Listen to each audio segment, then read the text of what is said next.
Hi guys, so welcome back. This time, I'm going to share with you the background of the study. Okay, dahil maraming nagre-request sa akin, so I'm going to discuss and share this topic. Okay? Now, so this is the background of the study. Actually, kasama yan siya sa chapter 1. Okay, kasi sa chapter 1, actually itong i-discuss ko sa inyo, share ko sa inyo is the coverage of chapter 1. The introduction actually, and then the background of the study. Okay? Yan. Kasi marami tayong mga students, tulungan natin sila in preparing their chapter 1. Okay? So, background of the study, it introduces important factors that establish the general context where the study revolves. It also includes the description of the subjects of the study or the history involving the research. Okay? So, paggawa ng background of the study, you should give the history of your research. Ano ba yung, let's say, kung sa 13 Martires City, saan ba yung makikita ang 13 Martires City or Barangay Gregorio, saan ba yung makikita? What part in Cavite siya makikita? Even that, the name of the school. Okay? And the participants of your research. Okay? Next. It also gives the important component of background of the study, and this is the research gap. Alright? So, ano nga yung research gap?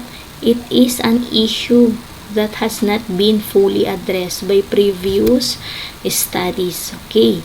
So, kaya may gap yon, may research yun, may difference. Kasi ang generation before, magkaiba naman sa generation ngayon. Especially, nagkaroon tayo ng COVID-19 pandemic. Diba? Next. Establishing research gap. How are you going to establish? Number 1, it is based on the current state of the field.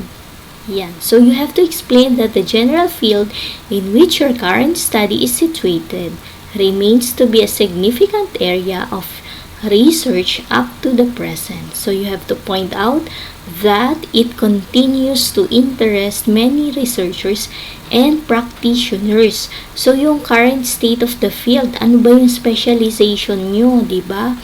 Explain mo yung general field, let's say yung ABM, account, business and management. So, ano ba yung field na yan? Diba? Anong difference niyan? You have to state that, you have to explain, and the TVL, that TVL strand, diba? So, kailangan bibigyan mo sila ng background. Ano ba yung TVL na yan? Yun. So, you have to explain that on your research. Next. Second, the current and conventional practices in addressing the issue. Okay, so you have to discuss the current practices being used by researchers, practitioners, or authorities within the particular field of study you are investigating. So make sure to explain the merits of these practices and their contribution to your field of study. Ano example niyan? Diba sa TVL, merong research title doon about the tools and equipments affecting the motivations of the students. Diba? So, the grade 12 students of TVL students. Okay? So, yan, yung issue na yan, diba, before wala pang pandemic, nagagamit nila yung mga tools and equipments. And they will really help them to understand the topic based on their curriculum, right? So, but because of the pandemic, I know and I believe that it's really hard for them to to understand, especially kung kailangan, kasi skills yan eh, di ba? Especially do sa mga caregiving, di ba? May mga mannequin dyan na ginagamit. So, medyo mahirap yun sa kanila on their part because of pandemic, no? So, hindi nila nagagamit, na-utilize yung tools na yan. Dun sa STEM naman, hindi nila yung nagagamit yung laboratory. Kung kinakailangan nilang mag-laboratory, yung specimens, mag-dissect na mga frog. So, mahirap yun. Diba? Imagine na lang nila. Okay? Or mag-watch sila sa YouTube. Alright? Next. Then, the research gap. So, explain that there are other aspects under the topic which may not have been addressed by current practices and conventions in your field of study. So, it may also possible that these established practices have failed to provide conclusive findings in investigating your chosen topic. Okay? So, yun, explain nyo ano yung nakikita nyong gap dun sa current situation, right? Also, yung mga ibang topic like dun sa TVL, meron dyan yung mga modular distance learning, yung challenges na na-experience nila, di ba? What else? Yung food and color presentations ng TVL students. Okay, so ano yung gap, yung difference nun? Okay, next. Ay, bumalik lang.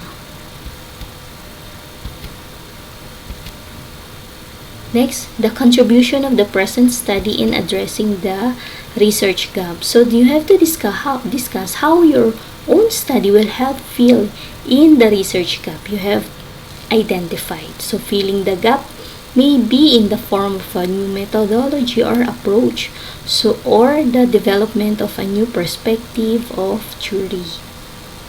Okay? So, you have to state ano yung contribution, ano yung maitutulong ng yung present study sa pag-solve ng problem or ng gap. Okay? So, ano yung maitutulong nito with your community, in your society, right?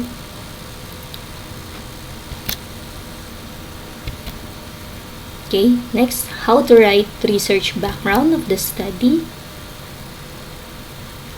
Okay, so you have to introducing the topic of your research. First, announce your research title or research topic. Then start with a broad problem before zooming in on the specifics. Okay, so provides the reader with an indication of the content of the research and encourages them to read on. Ayan, so kailangan bibigyan mo siya ng background, diba? So from the broad problem and then gagawin mong specific. Later on, I will give you example. So provide the reader with an indication of the content of the research. So, kailangan bibigyan mo siya ng ideas kung tungkol sa yung research mo. Okay? Para ma-encourage mo siya na magbasa. Continue niya yung pagbabasa ng research mo. Okay, next. Consider referring to keywords. So, you have to establish and emphasize the keywords in your research. Okay, next. Define any key terms or concepts. Clarify the terms or concepts early on in your introduction. Okay, so you have to define any terms, key terms or concepts para ma-intindihan or ma-clarify yung mga terms na ginamit mo. Next. Right. Next, second, establishing the context of your study. So, you have to include the brief literature review. So, konti lang naman ang sinasama dyan, inilalagay. Yung pinaka-importante lang. You have to specify that. So, demonstrate that you have a strong knowledge of the debates in your area. And then, use the literature to focus in on your contribution. So, you have to identify a gap and explain how you are addressing it.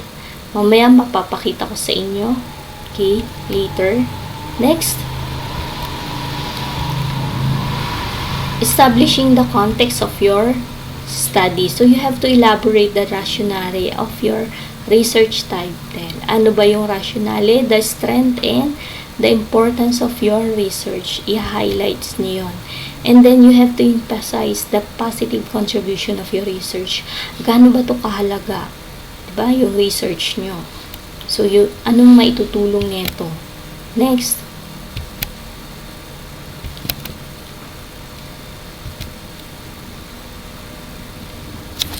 Okay. So, that is the background of the study. Yan. So, ito yung ganung kahalaga. So, example na ito. I will give you this one. Actually, this is my research. So, example, research title is Marketing Strategies of Tutorial Service Firms in the Province of Cavite. So, sa title pa lang, di ba, kanina, do sa previous video ko, research kasi nga relevance. So, interested ako kasi this is one of my specialization. So, marketing strategies. Bakit see who are the respondents, the tutorial service firms. Okay, and then where is the area or the setting? It is in the province of Cavite. Okay, so yan, this is the title. Okay, next. Okay, move tayo this one. Let's go to the chapter 1. So, again, the problem and its setting. So, ito yung introduction. You have to state the introduction. So, you have to start. Of course, you have to state or explain about the tutorial firms. Okay, so ito yung sinasabi ko sa inyo, from broader, no? Broad, going to the specific informations. You have to give informations about the tutorial firms okay, eto yon. So this time makikita nyo ay indicate the reference. So even here in introduction, you may also indicate the reference. Okay, pero yung yung importante lang talaga, hindi lahat, kasi kung lahat it will be in chapter 2 na yon. So, ito lang yung i-emphasize mo lang. Okay, next. Ayan. So, background of the study. So, ano ba yung, so, this study aims to assess. Present tense, ha? So, this study aims to assess. Ito yung background of the study niya. The effectiveness of marketing strategies of tutorial services, the problems encountered, proposed marketing plan in the province of Cavite. So, ano yung setting niya? So, binibigyan mo ng background kasi nga, province of Cavite. Saan ba yung province of Cavite? Saan ba yung location niyan? Okay? So, yan. Di-discuss mo yan. Ilan ba yung population dyan? Ilan ba yung population niyan? Okay? Ayan. So, ilang barangay mayroon ang